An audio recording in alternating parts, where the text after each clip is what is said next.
Bismillahirrahmanirrahim. Assalamu alaikum, dear students. Hoping that you all are fine. Welcome to lecture number 8 of differential equation.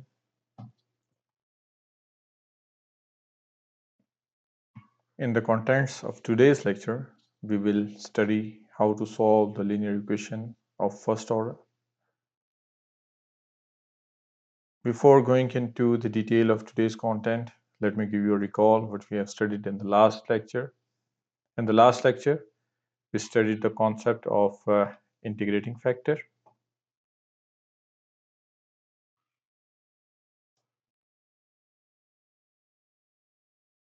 If the differential equation of first order is in the form of m dx plus n dy, then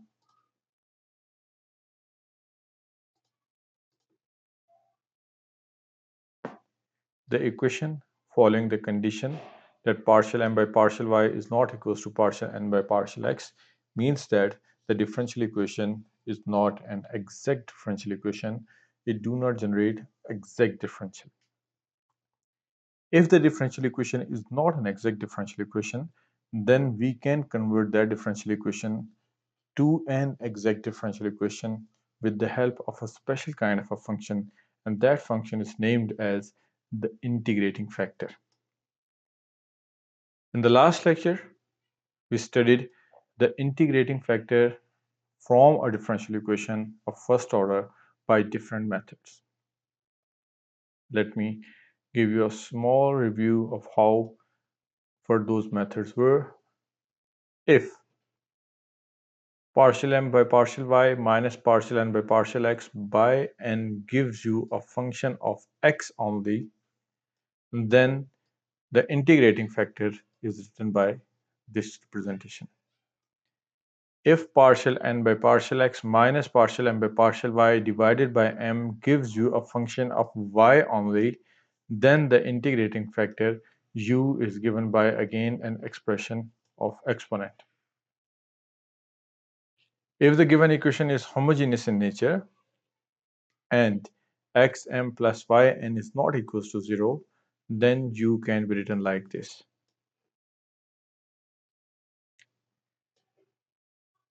If the given equation is of the form that you can take y from common from m, you can take x common from n, then this form will result in an integrating factor of this type.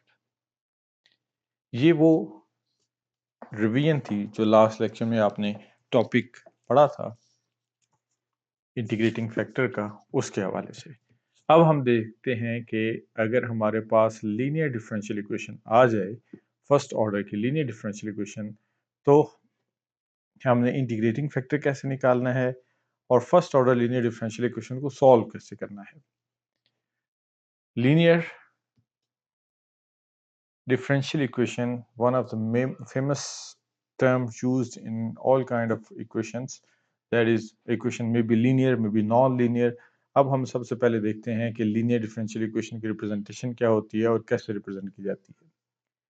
The differential equation of the form a of x dy by dx p of x y c of x। यहाँ पर अगर आप ये पहचान लेते हैं कि dependent variable कौन सा है, इंडिपेंडेंट वेरिएबल कौन सा है, तो लीनियर और नॉन लीनियर की आप पहचान कर सकेंगे।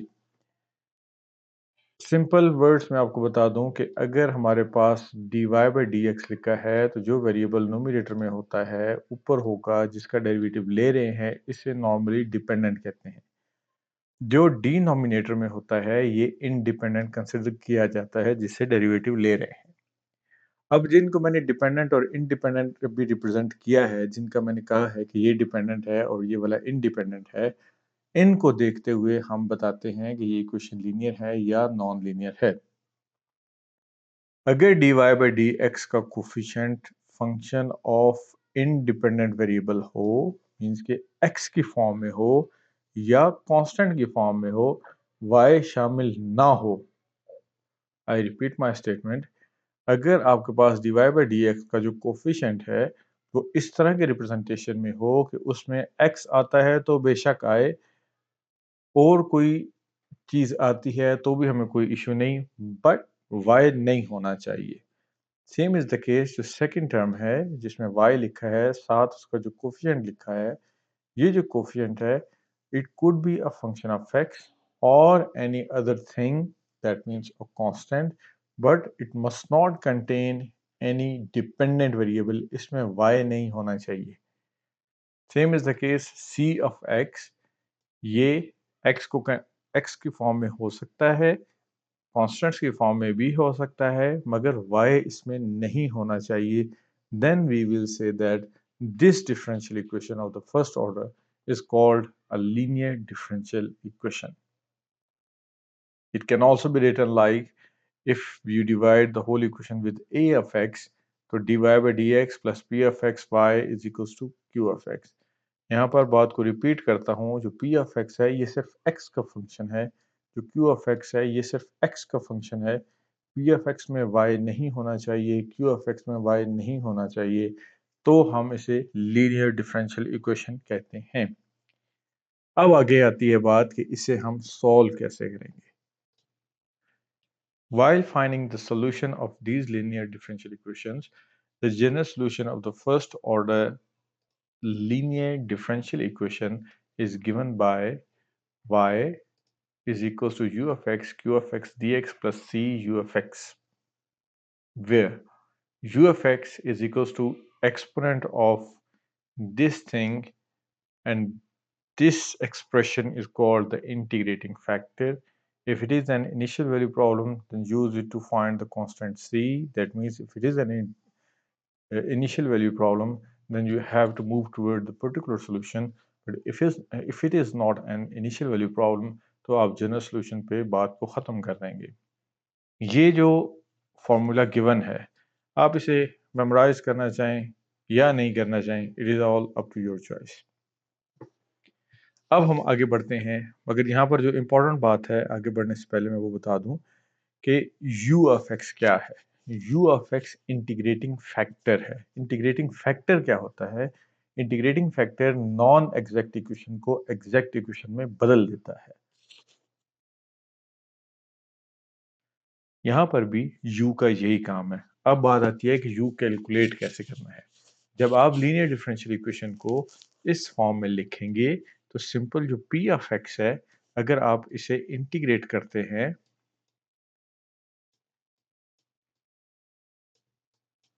d of x with exp, that means in the form of exponent, then you will say that the term appearing will be the integrating factor.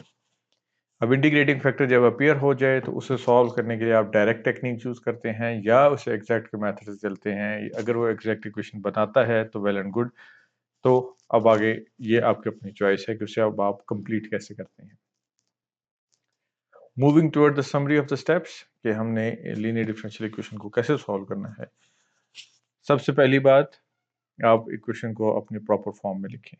p of x q of x की form में लिखेंगे, चाहे वो m और n की form में given है तो ऐसे फॉर्म में लिखेंगे। अदरवाइज जो इनिशियल फॉर्म थी, जो जिससे हम लोगों ने डिफरेंशियल इक्वेशन का टॉपिक स्टार्ट किया था, that was dy by dx is equals to f of x y, उस फॉर्म में लिखी है तो भी आप उसे अरेंज करके इस फॉर्म में लेके आएंगे। जब ये इस फॉर्म में आ जाती है, then the second step is you have to calculate the integrating factor with the help of this p। p से आप कैसे कैलकुलेट करते हैं? E power integral of p of x d of x, ये हमारे पास इंटीग्रेटिंग फैक्टर आ जाता है। इंटीग्रेटिंग फैक्टर को आप मल्टीप्लाई कर दें क्यू ऑफ एक्स के साथ, इंटीग्रेट कर दें विद रिस्पेक्ट टू एक्स, और u को मल्टीप्लाई कर दें, डिवाइड कर दें, you will get your general solution. ये आपके पास जनरल सोल्यूशन होगा। इन अदर वर्ड्स मैं आपको ये कह दूं कि जब इंटीग्रेटिंग फैक्टर आ जाता है तो हम इंटीग्रेटिंग फैक्टर को इक्वेशन से मल्टीप्लाई करते हैं। तो अगर मैं इक्वेशन से मल्टीप्लाई करूं तो ये मेरे पास फॉर्म बनती है कि dy by, if this one is y and this one is x, plus u p y is equals to q multiply by u।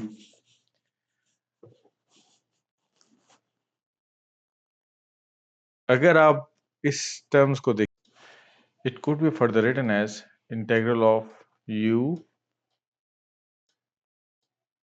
y d of x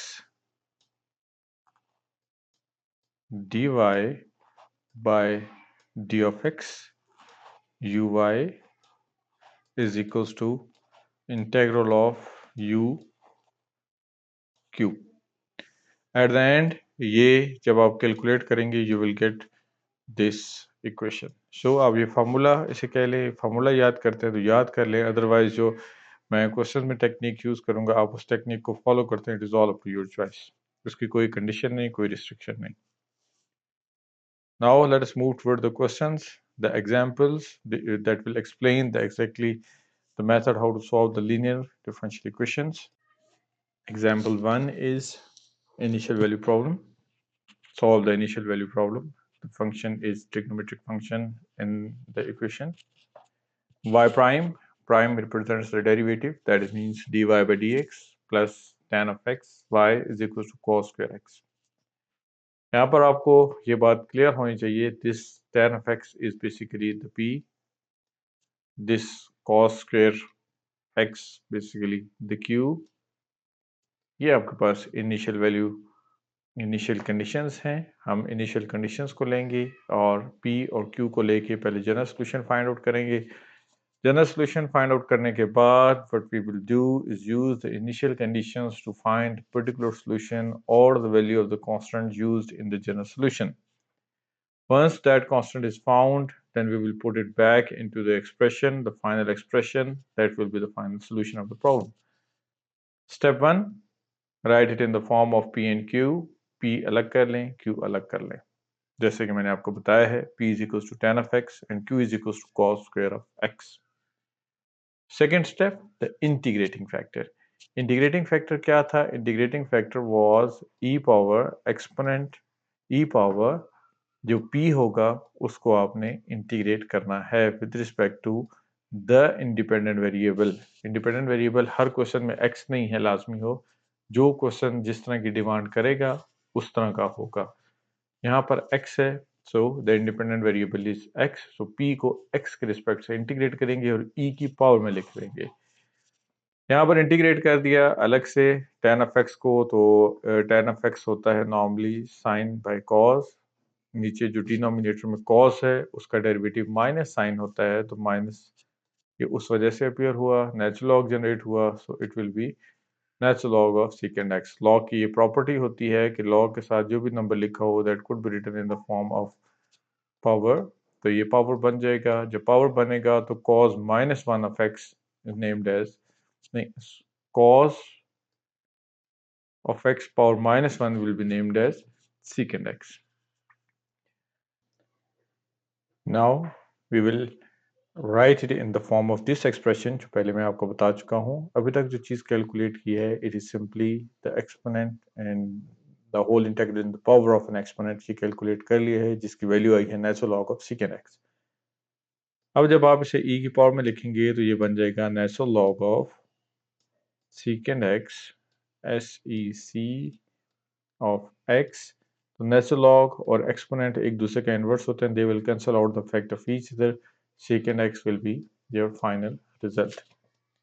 यहाँ तक हमने क्या किया है कि यहाँ तक हमने इंटीग्रेटिंग फैक्टर कैलकुलेट कर लिया है for a linear differential equation with the initial conditions.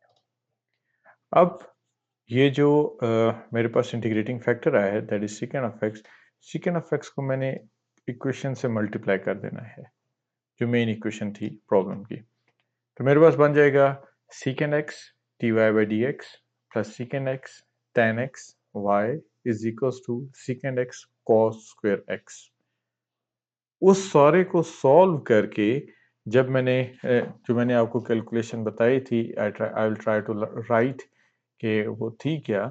जब मैं इस सारे को मल्टीप्लाई कर लूंगा तो it can be written as secant x y prime plus secant x tan of x tan of y is equals to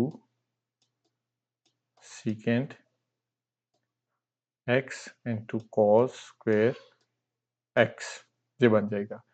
अगर आप मैं जिस पार्ट को हाईलाइट करता हूँ, मेंशन करता हूँ, अगर आप इस चीज को क्लोज करें तो आपके पास सिंपल डेरिवेटिव बनता है, just like secant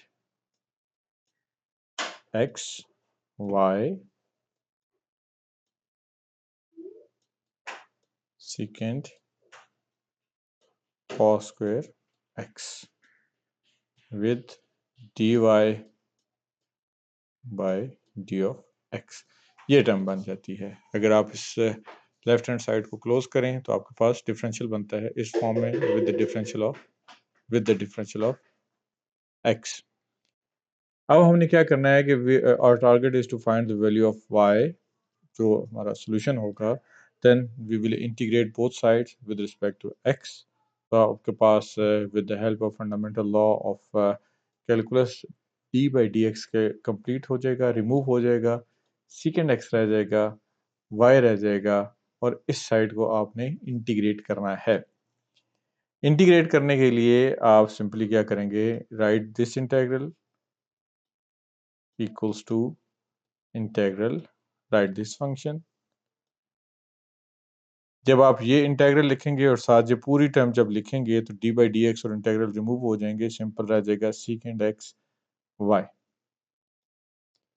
सीकेंड x y रह जाएगा और राइट हैंड साइड को जब आप इंटीग्रेट करेंगे तो आपके पास वो इस तरह की चीज बनेगी जो ये आएगी, जो अलग से मैंने सिर्फ लेफ्ट हैंड साइड को सॉल्व करके दिखाया हुआ है। लेफ्ट हैंड साइड को सॉल्व कर लेंगे तो साइन एक्स आता है, सो इसका मतलब ये होगा कि राइट साइड पे आपके पास जो टर्म बचेगी that is secant x y is equals to right hand side पे साइन ऑफ एक्स, ये टर्म्स बचेंगी। Secant x is just simply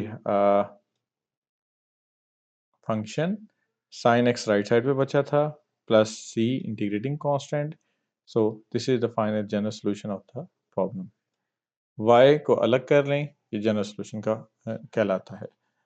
अब प्रॉब्लम इनिशियल वैल्यू प्रॉब्लम है, so we need to find the value of c, हम particular solution की तरफ move करना है। So according to that, we have to put the value of x equals to 0 and the put value of y equals to 2 in the general solution। यहाँ y लिखा है वहाँ 2 put कर दें, जहाँ x लिखा है वहाँ 0 पुट कर दें, तो आपके पास जो भी वैल्यू बचेगी that will give you the value of constant, और वो जो कांस्टेंट है that is c equals to 2। 2 को पुट कर दें, your final solution of the initial value problem is complete. I repeat the same procedure in the next problem. The next problem is again an initial value problem. In this problem, problem को start करने से पहले बहुत सी चीज़ें आपने खुद ही define करनी होती हैं, वो जैसे कि मैं अभी दोबारा रिपीट करता हूँ। इनिशियल वैल्यू प्रॉब्लम में जो आपके पास डिपेंडेंट वेरिएबल है वो y है, और जो इंडिपेंडेंट वेरिएबल है वो t है। जहाँ पर इंडिपेंडेंट का जिक्र था वहाँ पर आपको अपने t यूज करना है, x नहीं यूज करना। जहाँ डिपेंडेंट था वहाँ y यूज करना है, y की जगह पे। This is basically p of x and this part is basically the q of x, और ये हमारा आपके पास इनिशियल कंडीशन है। p को जब आप इंटीग्रेट करते हैं तो इंटीग्रेटिंग फैक्टर जनरेट होता है, q की हेल्प से आप जनरल सोल्यूशन निकालते हैं। p और q को डिफाइन करने के बाद अब आपने क्या करना है, you have to find the integrating factor. Integrating factor basically होता क्या है कि जो p का इंटेग्रल है, जो भी आता है, जो यहाँ पर आप सॉल्व करें सॉल्यूशन, इंटीग्रल कैसे, इंटीग्रेशन कैसे की जाती है, ये डिटेल में आप नहीं बता सकता, ये आप लोगों को खुद ही रिवाइज करनी पड़ेगी। इसको इंटीग्रेट करें, दैट वाज p को इंटीग्रेट करें with respect to that independent variable, जो भी आंसर आएगा that will be named as integrating factor. और इंटीग्रेटिंग फैक्टर जब भी आता है तो उसकी एक खूबसूरती ये होती है कि इंटीग्रेटिंग फैक्टर को आपने पूरी इक्वेशन से एज इट इज मल्टीप्लाई कर देना है लेफ्ट और राइट साइड से, so that to arrange that differential equation, linear differential equation. जब आप इंटीग्रेटिंग फैक्टर को लेफ्ट और राइट साइड से मल्टीप्लाई करेंगे, लेफ्ट साइड को जस्ट क्लोज करेंगे जैसे मैंने आपको बताया था, और क्लोज करने के लिए मैंने आपको क्या कहा था, क्लोज करने के लिए d by d of integrating factor independent variable, u होगा साथ y होगा जो डिपेंडेंट वेरिएबल है, प्लस इस साइड पे जो q लिखा है वो q ही होगा, और q है आपके पास 2 1 प्लस टी स्क्वेयर, साथ इसके इंटीग्रेटिंग फैक्टर मल्टीप्लाई हो जाएगा। The value of that integrating factor is minus natural log of 1 plus t square, or you can say it is 1 plus t square with the power minus 1। that means कि denominator में आके ये whole square बना देगा। ये part आपके पास ये बच जाता है। इसके बाद जब आप इसे इंटीग्रेट करते हैं, क्लोज करने का ये स्टेप होता है। u की वैल्यू मींस इंटीग्रेटिंग फैक्टर, ये आपके पास q है, अगेन नेक्स्ट आपके पास u है। इसको इस फार्मूले में वैल्यूज पुट कर दें आपके पास। इसके बाद जस्ट इंटीग्रेटिंग का एक स्टेप है। आपको ये फार्मूला याद करने की ज़रूरत नहीं है। मैं कभी भी आपको रिकमेंड नहीं करूँगा आप किसी फार्मूला को मेमोराइज करें। आप इसके बाद सिंपल इंटीग्रेट करें with respect to t।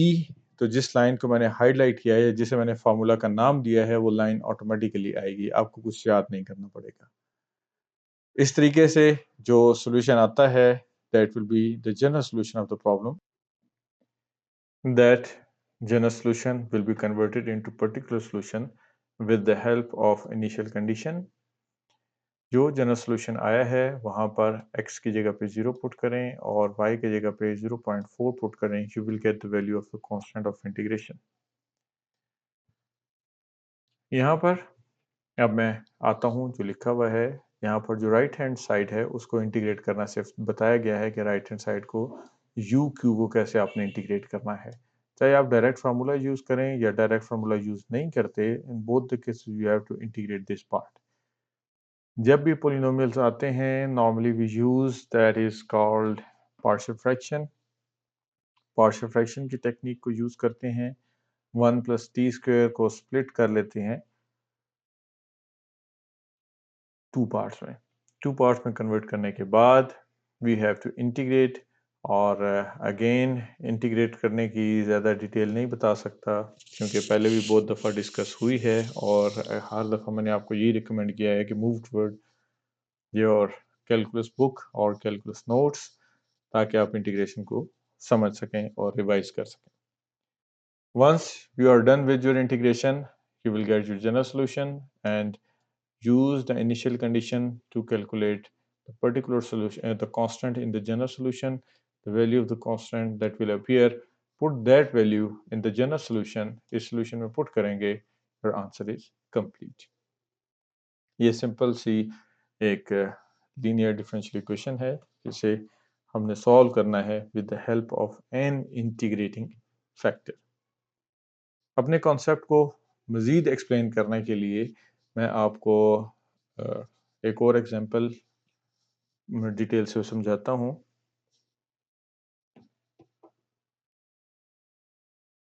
That is example number 3। Find the solution to the problem cos square t sin t y prime is equals to minus cos cube of t of y plus 1।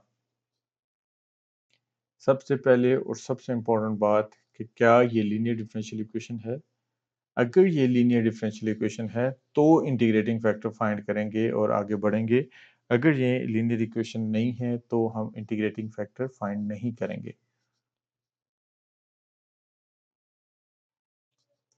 Linear equation की एक पहचान तो ये थी, it can be written as dy by dx plus p y is equals to q. अगर वो इस form में लिखी जाती है then we will say that it is a linear differential equation. आप इस सारे को अरेंज करें, ये पार्ट आप दूसरी साइड पे लेके जाएं, तो finally it can be written in this form, p और q की फॉर्म में लिखी जाती है। If it can be written in the form of p and q, तो जो पार्ट y के साथ आता है this will be named as p and the part on the right hand side that will be named as q। Integrating factor p से आता है, p को इंटीग्रेट करके। p को इंटीग्रेट करें, जो भी टर्म बनेगी, जो भी फॉर्म बनेगी, that will be named as integrating factor. Integrating factor को जो ओरिजिनल डिफरेंशियल इक्वेशन थी, जो पी और क्यू वाली फॉर्म है, उसके साथ आप जब मल्टीप्लाई करते हैं तो आपके पास इक्वेशन बन जाती है क्लोजेबल। क्लोज करने का मैंने आपको पैटर्न ये बताया था कि क्लोज करने के लिए आपको होगा एक इंटीग्रेटिंग फैक्टर, दूसरा dependent variable is equal to right hand side पे क्यू होगा, साथ आपका इंटीग्रेटिंग फैक्टर मल्टीप्लाई होगा। ये क्लोज फॉर्म हो जाएगी after multiplying with the integrating factor. जहां u लिखा है मैंने, वहां पर आप इंटीग्रेटिंग फैक्टर की वैल्यू पुट करेंगे। जहां y लिखा है ये बेसिकली डिपेंडेंट वेरिएबल है, जहां q लिखा है वहां पर q की वैल्यू पुट करेंगे। और जहां y लिखा है, u लिखा है अगेन, वहां पर आपने इंटीग्रेटिंग फैक्टर की वैल्यू पुट करनी है। ये स्टेप करने के बाद you just have to solve both sides with the help of integration. आपके पास ये इक्वेशन आ जाएगी। ये जो इक्वेशन आई है y is equal to this form plus c by sine of t, this is finally general solution. इसमें integration का एक स्टेप होगा जिसको आपने खुद जिसकी परफेक्शन लानी है। इंटीग्रेट करने के बाद just you have to find particular solution. This is the complementary solution of the problem. इसमें आप जस्ट वैल्यूज पुट करेंगे जो इनिशियल कंडीशंस गिवन है। जहाँ x लिखा है वहाँ π/4, जहाँ y लिखा है वहाँ 0। You will get the value of the constant used in the general solution. उस constant को simply function के अंदर put कर दें। Your solution of the problem, initial value problem, will be complete. There is one more example related to the same concept, linear differential equation of the first order. First step, you have to write it in the form of P and Q. उसके लिए आपको थोड़ा सा अच्छे तरीके से problem को देखना है। Problem is dy by dx, ठीक, x plus 2y square dy by dx is equal to y। अगर आप इसे dy by dx रहने देते हैं तो it can be written like this. यहाँ पर आप ये बात इजीली देख सकते हैं कि ये इस तरह तो लिखी गई है d of y by d of x plus p of y is equals to q, अगर मैं इस टर्म को दूसरी तरफ ले जाऊं। मगर लीनियर इक्वेशन के लिए ये भी लाजमी था कि जो p है that must not contain any y in it. मगर यहाँ पर जो p आ रहा है, p is basically 1 by this part x plus 2y cube. So p is containing y, so it is not a linear differential equation with this representation of y and x. अब हम क्या करते हैं, अगर हमें क्वेश्चन ये कहता है कि आपने इसे लीनियर डिफरेंशियल इक्वेशन ही है, आपने इसे उसी ही मेथड से करना है, तो आप फिर क्या करें, आप इंटरचेंज कर लें डिपेंडेंट और इंडिपेंडेंट, क्योंकि डिपेंडेंट और इंडिपेंडेंट आप d y by d x को दे के सेट कर आए हैं। और ये काम आप ऑलरेडी पहले कर चुके हैं जूनियर क्लासेस में, कि आप d y by d x का रेसिप्रोकल लेके d x by d y form में लिख सकते हैं। अगर आप इसका रेसिप्रोकल लें तो ये d x by d y बनता है। मैंने जस्ट यहाँ पर यह बताया है कि आपने रेसिप्रोकल कब लेना है, जब आप सिंपल देखें कि वो लीनियर नहीं बन रही, मगर क्वेश्चन कहता है कि आपने इसे लीनियर के मेथड से करना है, तो फिर आप रेसिप्रोकल लेंगे, इंटरचेंज करेंगे और फिर अपना काम दोबारा वेरीफाई करेंगे। रेसिप्रोकल लिया, इंटरचेंज किया, फिर उसके बाद आप इसे स्प्लिट करके फॉर्म में लिखें, तो it can be written as d by that independent variable plus p of, अगर यहाँ पर x है यहाँ भी x आएगा, इज इक्वल्स टू q आएगा। अगर यहाँ पर कोई भी वेरिएबल है t u v b या y है, तो ये p y का फंक्शन होगा, q भी y का फंक्शन होगा। इन कॉन्सेप्ट्स को आपने अच्छे तरीके से ज़हन में रखना है। x के साथ जो कोफिशिएंट लिखा है that is a function of y। इस y के फंक्शन से हमारे पास integrating factor that means u appear होगा with the help of this p। ये जो भी है इसे आपने इंटीग्रेट करना है और with respect to the independent variable. मैं इसलिए कभी भी x और y यूज ज़्यादा नहीं कर रहा, मैं डिपेंडेंट और इंडिपेंडेंट का कॉन्सेप्ट आपको बता रहा हूँ कि आपको पता हो कि जो डिनोमिनेटर में होगा उससे इंटीग्रेट करना है, वो चाहे जो भी है। अगर x है तो x, y है तो y, जो भी होगा उससे इंटीग्रेट करेंगे तो इंटीग्रेटिंग फैक्टर जनरेट होगा। उसे इंटीग्रेट करने के बाद एक्सपोनेंट की फॉर्म में लिखें तो इंटीग्रेटिंग फैक्टर 1/y आ गया। 1/y आ गया, ये मैंने एग्जांपल की है उस मेथड से जो मेथड मैं आपको अलग से एक्सप्लेन कर रहा था। जब 1/y आ जाए तो 1/y को आप इक्वेशन से मल्टीप्लाई कर दें। 1/y फिर यहाँ पर मल्टीप्लाई करेंगे तो ये 1/y² x बन जाएगा। यहाँ पे जब मल्टीप्लाई आप करेंगे तो ये बन जाएगा 2y, एक y कैंसिल हो जाएगा। मल्टीप्लाई करने के बाद आप लेफ्ट हैंड साइड को मैंने कहा था क्लोज करते हैं, राइट एज इट इज रहती है। जब आप इसे क्लोज करेंगे तो क्लोज होते वक्त ये डी की फॉर्म में क्लोज होती है। मैंने आपको लास्ट एग्जांपल्स में भी बताया था कि ये डी की फॉर्म में क्लोज होती है, d by d of y. और यहां पर फंक्शन क्या आता है?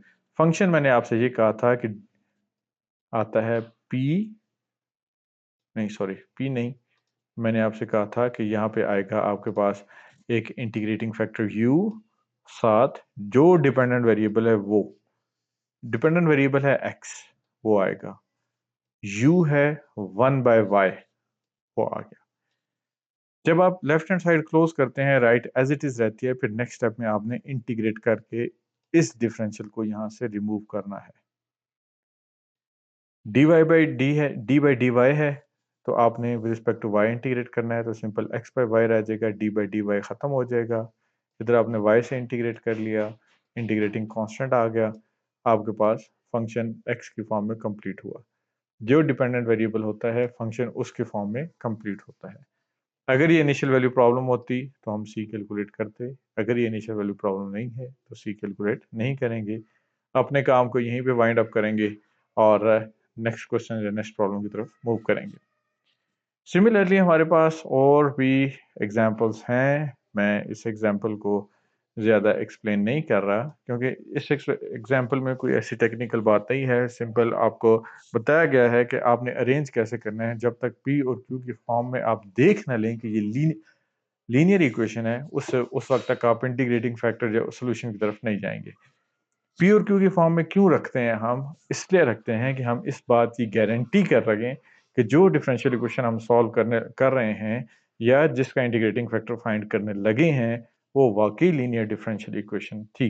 अगर वो लीनियर डिफरेंशियल इक्वेशन थी तो इंटीग्रेटिंग फैक्टर के मेथड से सॉल्व होगी, अदरवाइज सॉल्व नहीं होगी। इस एग्जाम्पल को आप खुद देख लीजिएगा। After solving this example you will have some practice questions. ये प्रैक्टिस क्वेश्चन वही बुक जो मैंने मेंशन की हुई है उसी बुक का हिस्सा हैं, उसी में से सिलेक्ट किए गए हैं। अगर इन केस आपको प्रॉब्लम हो इन प्रैक्टिस क्वेश्चन में या कॉन्सेप्ट को समझने में वक्त, तो आप ग्रुप पे भी मेरे से पूछ सकते हैं। कोई कन्फ्यूजन कोई क्यूरी हो ऑनलाइन सेशन में भी मेरे से पूछ सकते हैं। अच्छे तरीके से प्रैक्टिस कीजिएगा और अपना ख्याल रखिएगा। Thank you very much. अल्लाह हाफिज़।